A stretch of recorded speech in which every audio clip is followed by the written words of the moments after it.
নমস্কার বন্ধুরা, আজ আমি তোমাদের সাথে শেয়ার করব হচ্ছে ভোলা মাছের ফিশ ফ্রাই। তার জন্য দেখো আমি মাছ ভালো করে ধুয়ে রেখেছি কেটে। এরপর আমি এর মধ্যে দিয়ে দেবো হাফ চামচ মতো ভিনিগার। ভিনিগার না থাকলে তোমরা লেবুর রসও দিতে পারো। এরপর আমি দিয়ে দিলাম পরিমাণ মতো নুন। তারপর আমি দিয়ে দেবো সামান্য লঙ্কার গুঁড়ো, আর দেবো 2 চামচ মতো এর মধ্যে কর্নফ্লাওয়ার।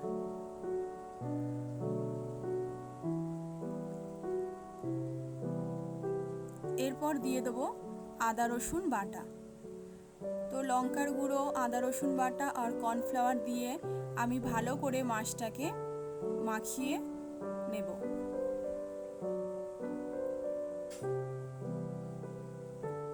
মাছটা মাখিয়ে নেওয়ার পর আমি এটা 10 মিনিটের মতন রেখে দেব।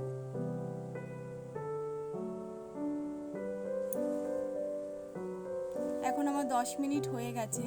এবার অন্য একটা প্লেটের মধ্যে আমি 2.5 চামচ মতো কর্নফ্লাওয়ার নিয়ে নেব। তারপর আমি এর মধ্যে নুন দিয়ে দেব,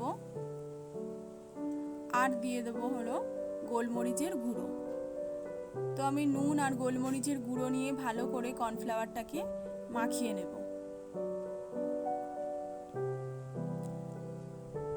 তারপর আমি একটা করে মাছ তুলে এই কর্নফ্লাওয়ারের মধ্যে ভালো করে মাখিয়ে নেব মাছটাকে। মাছের গায়ে সমস্ত কর্নফ্লাওয়ারটা ভালো করে মাখিয়ে নিলে এরপর যখন এটা ভাজা হবে তখন খুব মচমচে হবে। সেই কারণে এটা ভালো করে চারদিকটা মাখিয়ে নিতে হবে। এইভাবেই আমি এক এক করে সমস্ত মাছগুলোর মধ্যে ভালো করে কর্নফ্লাওয়ারগুলো মাখিয়ে নিয়ে এটা একটা অন্য প্লেটে তুলে রাখবো।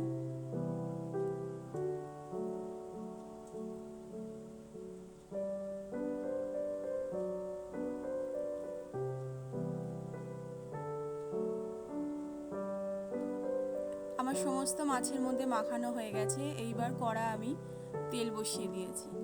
তারপর আমি এক এক করে মাছগুলো কড়ার মধ্যে দিয়ে ভালো করে উল্টে পাল্টে লাল লাল করে ভেজে নেব।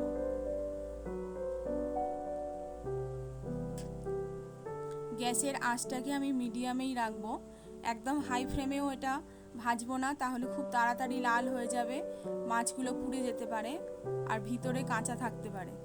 সেই জন্য আমি মিডিয়ামে রেখেই মাছগুলোকে ভালো করে উল্টে পাল্টে ভেজে নেব।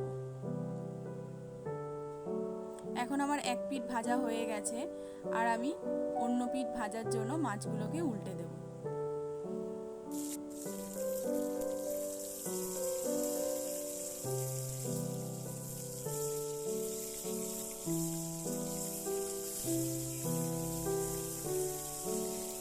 এইভাবে তোমরাও বাড়িতে ভোলা মাছ ফিশ ফ্রাই বানিয়ে খেও, খেতে খুব ভালো হয়, মচমচেও হয় খেতে।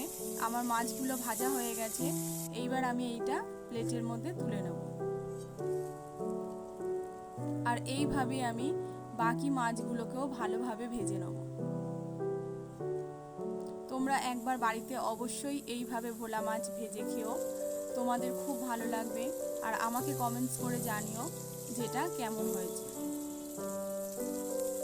আশা করছি তোমাদেরও খুব ভালো লাগবে আমার মতন। তো বন্ধুরা, তোমাদের যদি আমার ভিডিও ভালো লাগে তাহলে লাইক, কমেন্ট, শেয়ার করো আর সাবস্ক্রাইব করে আমার পাশে থেকো।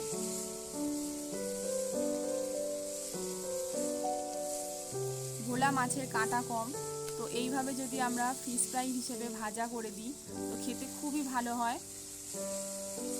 তো তোমরা অবশ্যই বাড়িতে এটা বানাবে। আর দেখো আমার মাছগুলো সমস্ত ভাজা হয়ে গেছে। এবার আমি একটা প্লেটের মধ্যে সুন্দর করে সাজিয়ে এটা পরিবেশন করব।